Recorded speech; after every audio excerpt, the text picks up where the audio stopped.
Hey everyone, welcome to Friday. This is Ghost. We're going to do a quick, how do we get that weapon system into our non-dominant firing hand and also put this tourniquet on using that non-dominant firing hand. So if I'm standing here, anytime we're next to someone or anything like that, obstacle, whatever it may be, we want to make sure we keep our weapon system away from that individual. For those of you who fight a lot, you can get into your natural good fighting stance. And so really we're just going to kind of go through a couple of these drills real quick just to show you what I'm talking about. So basically first, what I'm going to do is I'm going to spear that individual out of my way. At the same time, take that quick glance for where I need to go, but I'm also looking at the threat, right? So I need to be able to get to that weapon system, trap it between my legs, and bring that weapon system up and be ready to fire, right? Once I know that that situation is under control, I know I'm losing RBCs, I need to take care of myself. So I'm gonna find that piece of cover. For this instance, we found it.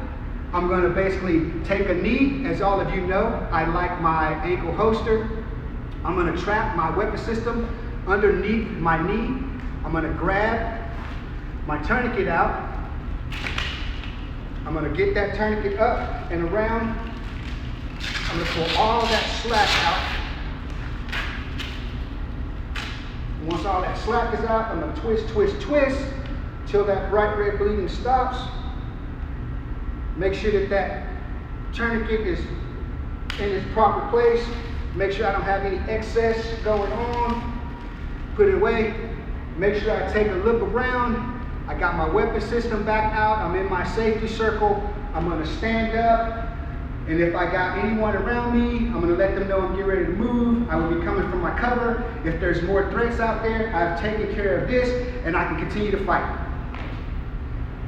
I hope that helps you a little bit with some of your training today. See you next time.